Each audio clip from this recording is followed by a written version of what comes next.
from the UK. Yeah, so hopefully it will follow on really well from our last speaker, who's researched community groups. So I would like to tell you a bit about our story of setting up a local community group, which started with 3 of us who were volunteer leaders from the community in Gloucester, and it ended up with over 30 participants. But of course, when we started with a blank sheet, we started with a Zoom call, and here are 3 of us who were leading, and we invited Rana to join us because we had heard she was doing her research on water and was in the UK. So we really, we could have done anything. How do we communicate with women, local women? How do we bring together women of different faiths? And there were certain aspects we wanted to include. So we wanted to include our faith and something about the scriptures. We were also aware of course, of our locality. We were in Gloucestershire, and in particular, our focus was likely to be in Gloucester, which is a city of about 130,000 people. And the Muslim community is quite small. People my age or a little bit older are kind of second generation British-born Muslims, often from Gujarat in India. And the women in particular, there's been a real resurgence of crafts and sewing. Even in the last 5 years, a very active sewing studio has opened in the community centre. And I was part of this. We made this sewing banner during the lockdown. So we thought, okay, let's try and use these aspects of scripture and craft and our locality. So we really just sent out an advert through the WhatsApp channels, advertising for people to come together, using art and craft as a way to explore their understandings of their place in the world, and talking about the theme of water conservation. And we had an end date, which was displaying our work at the Christian Arts Festival in Cheltenham a few months later. And it was brilliant that people joined us. Over 30 women signed up, half were Muslim and half were Christian. And so our group formed, our interfaith women's community group. So I'm just going to take you through really what we did and what happened through that group and what is still happening. So we each time we met, every 2 weeks, we looked at some of the scriptures included in the Holy Quran and in the Bible. So we looked at other people that have already been mentioned today, about Ishmael and Isaac, Safa and Marwa being among God's sacraments. So whoever makes Hajj to the house or performs Umrah, there's no sin upon him, to circuit between them. So we heard firsthand from a Muslim leader about her trip to Mecca, doing the Hajj as a teenager. And we learned from her. And then we taught women artwork. So we gave them a box through the post. We gave them these quilling strips, and we taught them how to kind of make these patterns. And people then could make art based on their reflections on the passages. So this was one of mine, a kind of wave shape. People did all different things. And I think it was good because, as a Christian, even reading the Bible, it can be kind of in one ear and out the other. But because, we had to make some art on it, I was reflecting on those passages for the whole time between meetings. So it's really effective. We looked at Mariam, who's also been mentioned. The birth pangs brought her to the trunk of the date. Your Lord has made a spring to flow at your feet. And then we also looked at Moses, who met his future wife at the site of a well. So all our passages were about women at wells, which is why we gave ourselves the name we did. And this was another artwork that someone did reflecting on that birth passage. We also looked at scriptures in the Bible, such as Hagar, and the angel of the Lord found Hagar near a spring in the desert. And she gave this name to the Lord who spoke to her: "You are the God who sees me. I have now seen the one who sees me." This is why the well was called Bir Lahai Roy, and it's still there. And it was interesting for people, this was done by a Christian participant, comparing the passages in the Bible and the Quran, and this was Hagar's face, and kind of the similar but slightly different reflections that we see in these two books. And for most of us as Christians, it was the first time we had ever been exposed to the Quran. We looked at, skipped ahead, the passage about in the New Testament about Jacob's well, and Jesus meeting the Samaritan woman and saying, "The water I give will become a spring of water welling up to eternal life." And the woman dropping her water jar and rushing back to the people and saying, "Could this be the Messiah?"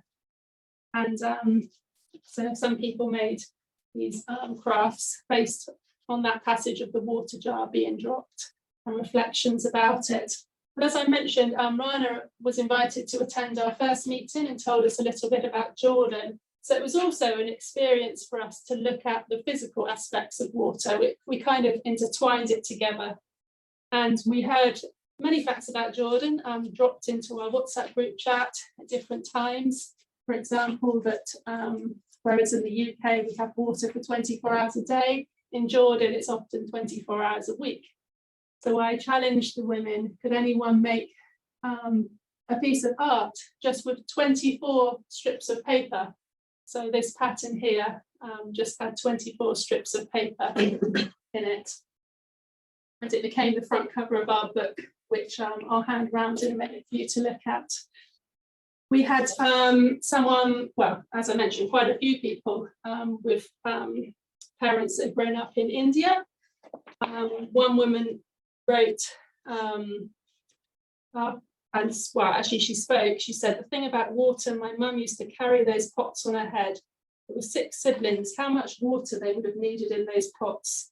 I always think water is precious." There was another member, including myself, who lived in Japan during the time of the tsunami, so we could reflect on, how water can be a powerful and dangerous force, as well as the flooding in Bangladesh. And then, of course, we have our own locality. We didn't centre too much, but I did note I was down for UK, so I thought I would say something. And in Gloucester, we have lots of rainfall, but in the winter months. But in the summer, there are often droughts, and that has affected the Cotswolds, the water table lowering, has affected the ecosystem. So the many beech trees, which used to lose their beech nuts in October, now lose them in September to try and conserve their water. And that kind of has knock-on effects for the ecosystem. So we thought, well, how can we preserve our water? And things like turning off the taps, or we are still reusing water, but also thinking about using less water, because that means less of the purification chemicals go into our local River Severn, just as they might for the River Thames in London. And also using less energy also is reducing our impact of global warming as well.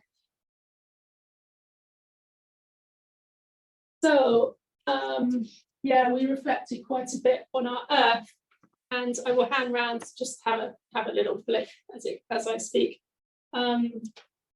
So we made this book, which is available through Amazon and Waterstones, just as a keepsake, but to kind of widen the impact of what we're doing as well. And then we had a little break, and then we had a second project called New Beginnings, where we looked at passages about gardens and the fruits of the earth, and again with an environmental edge. And then most recently we've had a third project called Vessels of Faith, where again we've read passages about vessels. And preparing for this, I thought, we looked at the Moses in his Moses basket. Again, that was on the river, Jesus teaching from the boats on the lake. Again, there's a theme that often this is the place of spiritual encounter for people. And we made this time our craft was making this joint sort of basket using our old clothes, actually. So it was a good experience to think, this is what someone said, what vessel will I be today? Not to exploit others on the earth, and how to bring sustenance to those around me.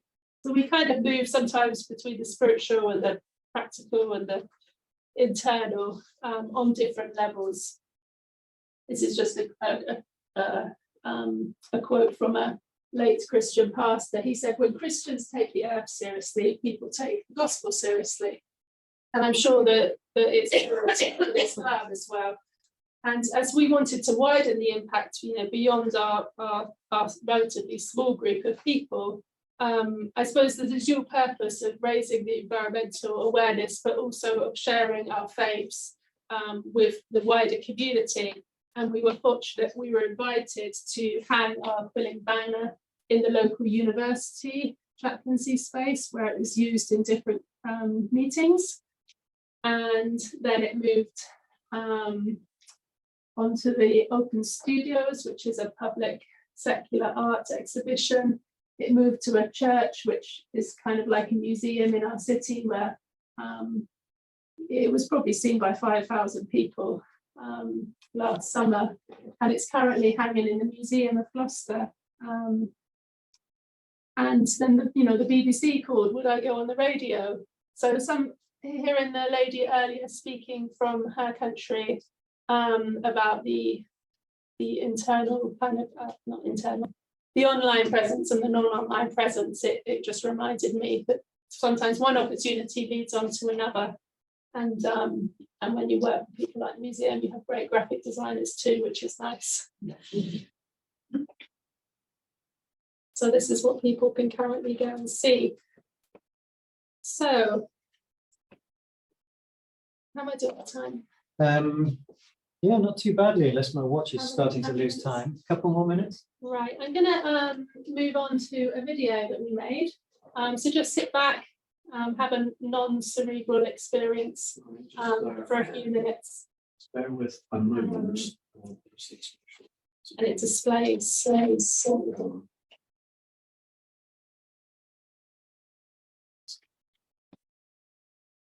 All right, if this goes badly, excuse me.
Gaboni la kanu bambalona, tebeduna ina bunga kalane.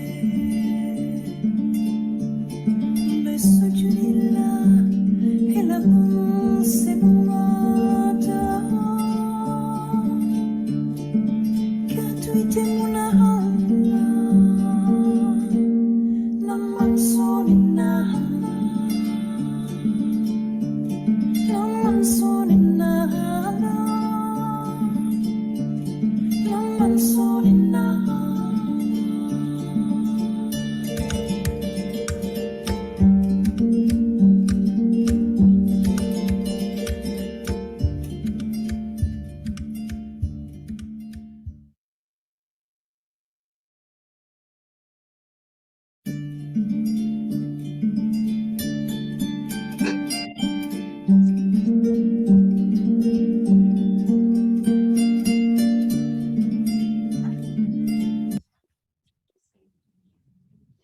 Okay, anything else you want to add? No, it's been wonderful to share that with you, and I think where we will go from here is we recently had a public meeting in the museum well, it was this month actually, where we had an imam come and speak and a vicar, a leader in the cathedral, and so it would be good. What came out of that was perhaps we could do something together, church and mosque, as a practical response. So yeah, we will will hopefully not end here. Thank you. Thanks very much.